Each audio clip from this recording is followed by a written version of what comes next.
From the very beginning of the arrival in power of the Trump administration, we have worked across all important agencies to build good relationships with everyone of import in the Trump White House.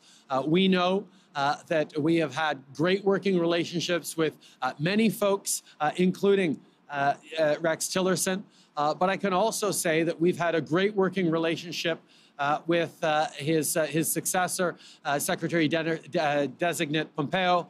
We're going to continue to build a strong, productive relationship moving forward on highlighting just the closeness, the interconnectedness, the unique relationship in all the world that is the friendship between Canada and the United States. So what actions will the government take to prevent offshore steel from being diverted into the Canadian market and then to the U.S.? Over the past 2 years, we have actually strengthened a number of measures in order to better protect our steel industry, whether it's doing more with CBSA and customs inspectors to ensure that we are properly monitoring arrivals to this country. We have a whole suite of tariff and countervailing duties that are at our disposal to move forward and ensure that we are not accepting in unfairly produced or sold steel into Canada. But as I said to congressional leadership, as I said to the president last week, we are always happy to better coordinate and to work together to do even more to ensure that we are protecting the North American steel industry. Alison Martel from Reuters. Specifically on that issue of transshipment, whether Canada might become a conduit for cheap steel, looking for a backdoor into the U.S. market, what specifically are you looking to change to prevent that? As I said, this is something that is not a new issue for us. With the global overcapacity in steel, we have been aware of it for many years now. And over the past couple of years, in our previous budgets, we actually moved forward with strengthening support for Canadian steel and aluminum producers to prevent transshipment and diversion. We understand with the new context, with the tariffs coming in for some countries in the United States, there will be increased concern or perhaps even increased pressure as people look to ship to Canada to maybe get into the North American market. And we are aware of that. We are alert to that. We are working with partners in industry, with our American partners to ensure that that does not happen. That's a concern that we share with the Americans, and we're going to keep ensuring that Canadian steel is Canadian steel. Do you anticipate adding more staff at CBSA or Global Affairs? We're looking at a broad range of things that we can do. We're going to ensure that we have the capacity to respond to the changing situation, whatever that is.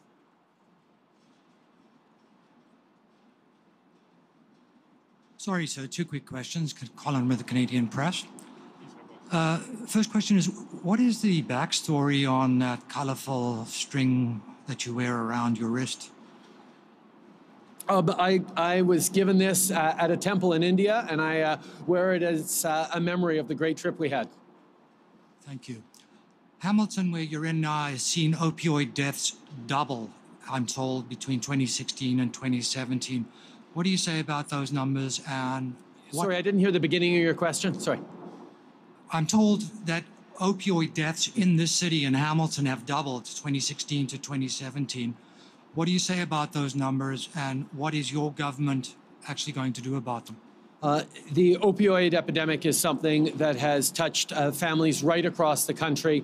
It is a huge challenge. Last year and the year before, I spent a fair bit of time meeting with frontline responders, talking with provincial health authorities across the country, looking at how the various tools we have to move forward on protecting Canadians from the devastating impact of opioids.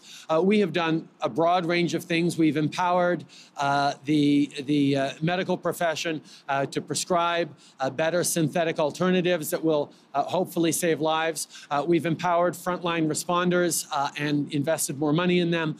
We've worked with border controls and with foreign partners to ensure that we are making it more difficult for fentanyl and carfentanil to be introduced into Canada. But we know that there is much more to do. We've worked with provincial health authorities. We, in this most recent budget, put forward well over $100 million to exactly go at this challenge, because we know that we have to address this. This is getting to be more and more of a problem. We have always put this at the top of our preoccupations as we deal with this public health crisis.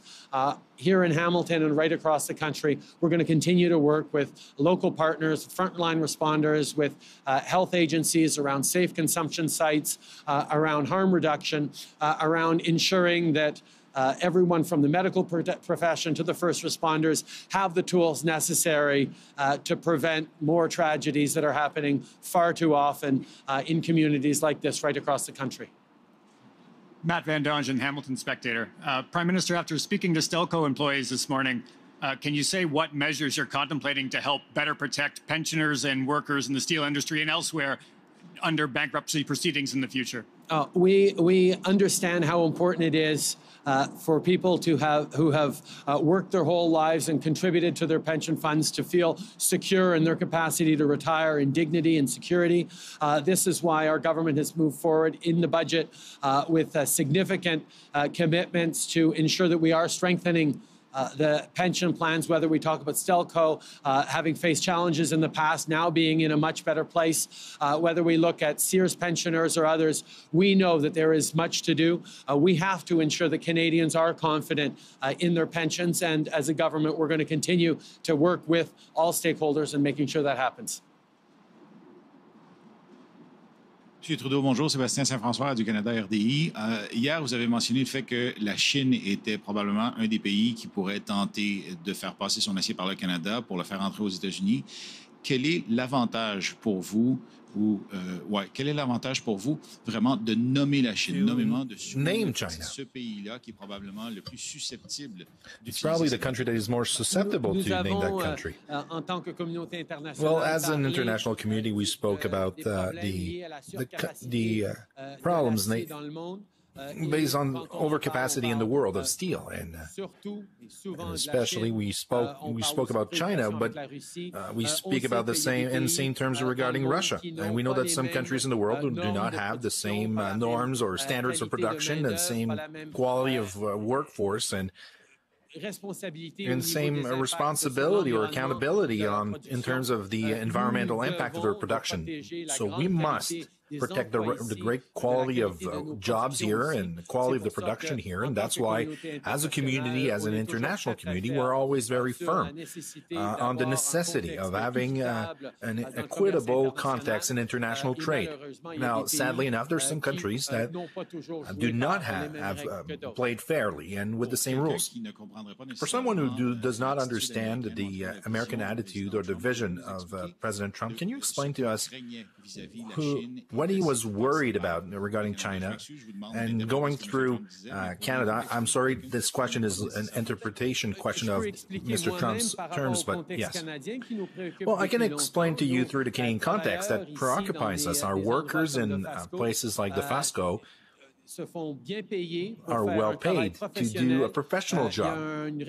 There's some responsibility, accountability regarding the working code and the environment that is not the same elsewhere in the world. So in other countries that can produce steel of a lesser quality but sell it much cheaper on the world market, but also on lower than our production costs. And their desire to do this is to put in difficulty installations like here, facilities like here, who are well paying their workers and produce quality products, but cannot compete with a country that chooses to sell and losing while selling in order to control the market. And that's at the level that we need to be preoccupied by the actions of the international community. We need to acknowledge that we cannot allow countries to come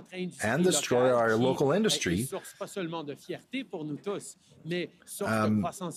And it's a question of economic pride and and trust in the products we have. CBC. I'm based in Hamilton. We have had thousands of Hamilton families impacted by foreign companies and U.S. companies buying up local companies and often getting government grants through secret deals or otherwise and then dumping the jobs.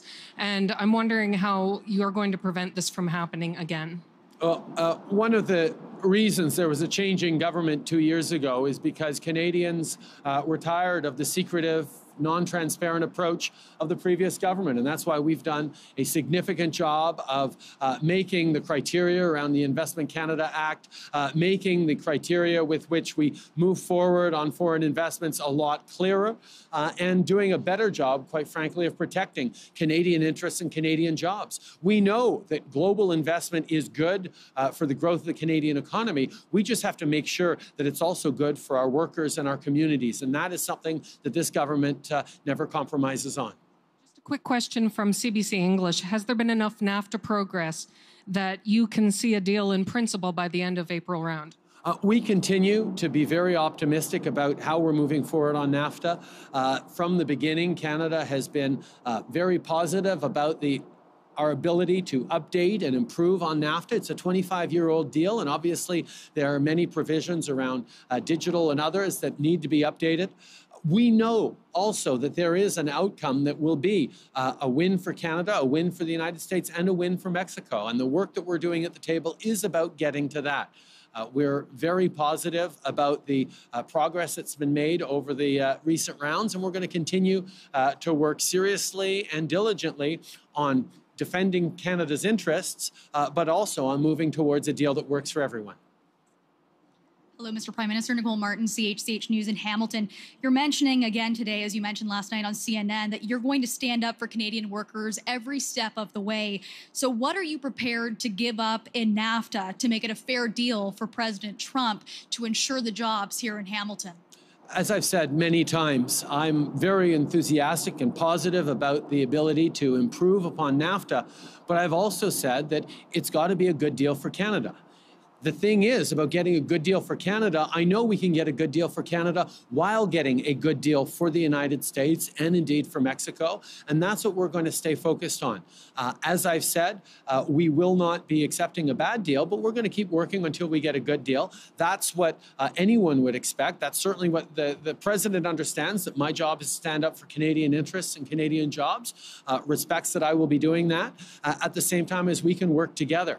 No two countries in the world have the relationship like Canada and the United States, a level of integration. I mean, here in the steel industry, we see it better than just about anywhere else. The amount of coordination, collaboration, complexity in the back and forth dependence on each other means that we can only do better on both sides if we work together smarter and more effectively. So I'm focused on doing exactly that, and I'm very confident we're going to be able to get there. And why the sudden interest in the steel industry now, the concern you're coming about as if you're wanting to save the steel industry here after decades of bankruptcy and issues within the steel industry in Canada? What I will say is that this has been a preoccupation of mine from the very beginning.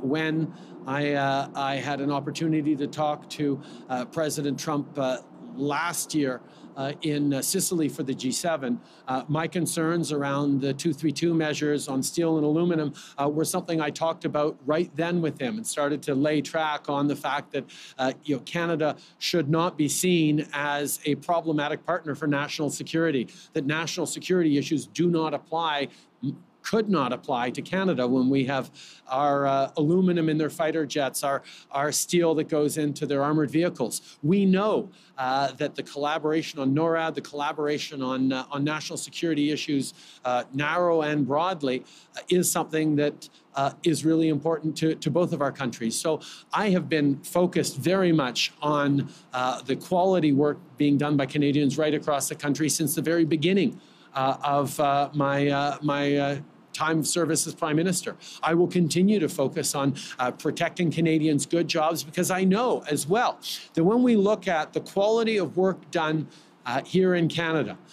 Look at it on a environmental responsibility standpoint. We look at it on a labor standards standpoint. Look at it on a brand Canada standpoint. What we are doing here, the quality of the workmanship, the quality of the work done by Canadians is world class, and I think it's an integral part of my job to stand up for that, to defend these extraordinary Canadian workers. Kevin Winter, Hamilton Community News. I'm wondering, do you trust Donald Trump and what and his word? As I've said a number of times, in my various conversations with the president, he has consistently kept his word to me. When he talked about doing something or not doing something, he has been consistent on that. So from my standpoint, from my job, which is to promote Canada's interests, stand up for our values, and have a constructive relationship with the United States, we've been successful and we will continue to be. On another issue, will you be able to work with Premier Doug Ford if he becomes one? My focus today is very much on standing up for workers here in Hamilton and across the country. I'm very much focused on our relationship with the United States. I know Ontarians have an election coming up, and I respect the choices they have to make. Merci beaucoup tout le monde. Thank you very much.